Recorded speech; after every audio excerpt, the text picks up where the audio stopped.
So I'm here with TJ Reid from TJ Reid. She's an accomplished author and retail expert. She's been coming to our show for, how many years have you been coming to our show?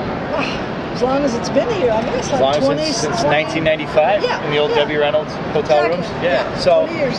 And back when we had formal conference programs, TJ was always one of our keynotes. Always gave a great workshop, and because of the marketplace nature of our event, we've moved our educational program into more of a mobile function, and now TJ fits perfectly into that with these special tours we're giving for specialty retailers. It was very special. That's a great word. We call it special. So tell me about the first day.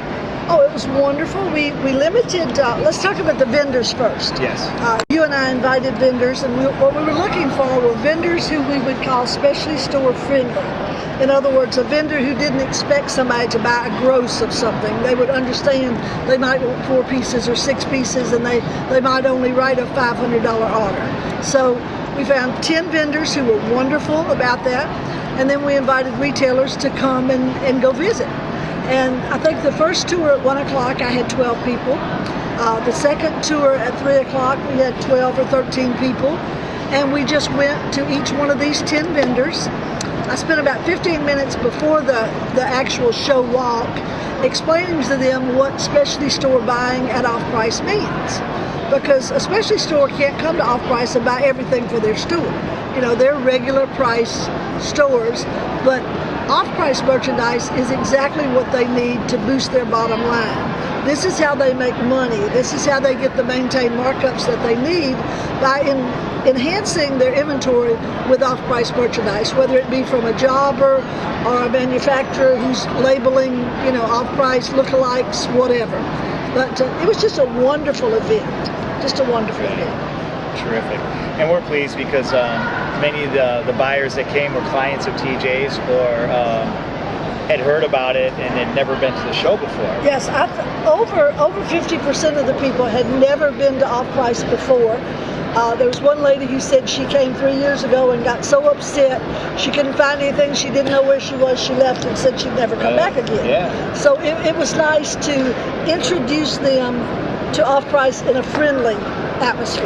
An educated one. An educated, friendly atmosphere, because that's the whole thing. I mean, this is basically a women's business, maybe not off-price as much as specialty store ownership. 90% of those people are women, and we don't like change, and we don't like things that confuse us. So having an educated tour made it perfect. One change that has taken place in off-price that I guess is pleasing to a lot of these boutiques is that those 10 people that you saw, those 10 groups, for the most part, their business models, they've either been created or readjusted to accommodate these smaller specialty stores that are buying in lower quantities. And like you said, aren't looking for the $1 top, but maybe the $10 to $12 top that they would sell for $28 or $30 in the store. Well, and we're not going to name names, but they're looking for that brand name that they've already bought at market for $69. Well, that company unloaded them to one of the off-price people. Now they can buy it off-price for $39, still price it the way they bought it previously, hang it in their store inventory, and make all that money, and have extra markup when they have to take markdowns. I mean, that's what off-price really means to a specialty store. Yeah. And now we handpicked 10 vendors, but there were probably quite a few more that may have made the cut had there been time. Had there been time. That selection's growing, it seems like, in our vendor base. Exactly, and that's what I told the store owners as we were finishing. I passed by, and I won't name names, but I passed by 2 or 3 different vendors, and I said, oh, I love him. He's a great vendor. I have a lot of people who use him, but we were limited to 10 people, and it was kind of a first come, first serve. If you got your name in the hat first, then you got to be in the show first. Yeah, absolutely. But physically, I could have not walked more than 10 vendors in the hour's time and given anybody the attention they deserved.